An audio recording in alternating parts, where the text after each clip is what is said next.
types of narcissism? I'd say probably closer to 6, but we can go with 4. Yeah. What are the? So 4, I would say grandiose, which is the traditional arrogant, pretentious, charming, charismatic, kind of shiny narcissist. That's your kind of prototype of the narcissist. There's the vulnerable narcissist. This is probably, to me, the most compelling form of narcissism, because this is where you see the sullenness, the petulance, the passive aggression, the chronic victimhood, the social anxiety, the failure to launch. These are people who live in fantasies of the great things they're going to do, but they never do them. Wow. The grandiose people actually often do get them done. They will talk the big game and they'll kind of do the big game. So the vulnerable doesn't mean they're actually intimate and vulnerable with you. No. It means that they themselves are vulnerable, but they don't actually take action. Correct. And they keep telling everyone, I'm going to do this project or this thing. And you know why I couldn't do it? Because that guy didn't give me the money, and that guy scammed me, and that everyone takes advantage of me, and that person stole my idea. That's that. The vulnerable. Okay. The vulnerable. Okay. Then there's the malignant. Now, to me, the malignant narcissist is the most severe form of narcissism. And that's when we talk about stuff like the dark tetrad. And the dark tetrad is composed of narcissism, psychopathy, Machiavellianism, the willingness to take advantage of other people, and sadism. And I also believe paranoia sits in there too, right?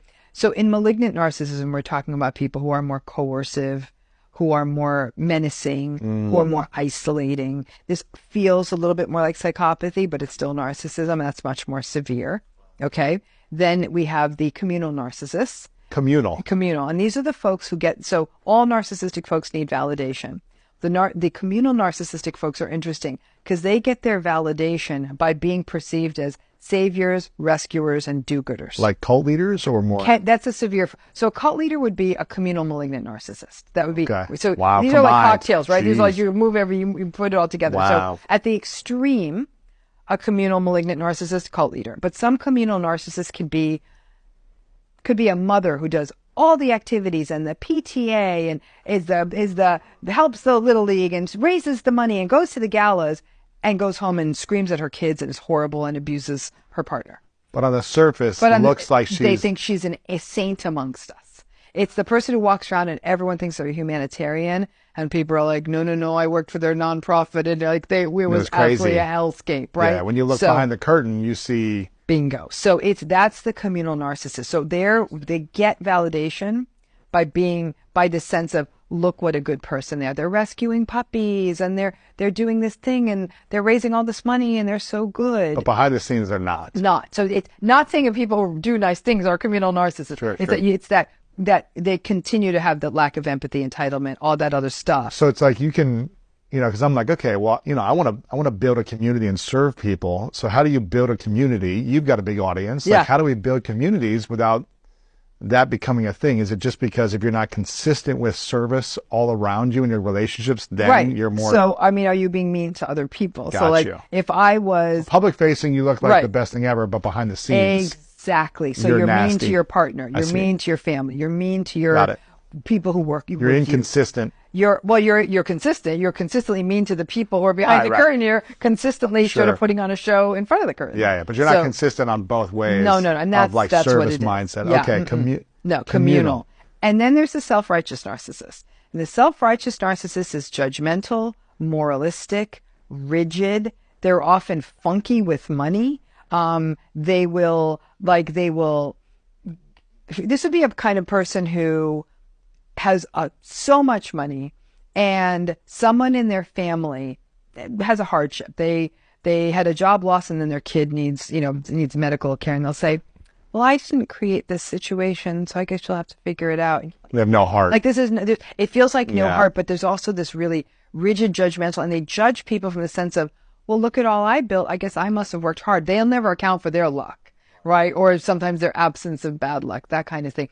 They will say, if they say dinner's at 6 and you show up at 6:30 because your kid got sick, they'll say, I'm sorry, we already ate. So it feels very cold. Rigid, cold, moralistic, miserly, obsessive. These are people who are often workaholics and with little care for how it would affect anyone. It's like, there's workaholics out there who check in on other people, like, I'm going to make time for you. Sure. Or and we're taking a vacation when this is done, whatever. And they're communicating and people are aware, okay, they're doing this so we could buy the house or whatever. So is it possible to be self-righteous and not be a narcissist then?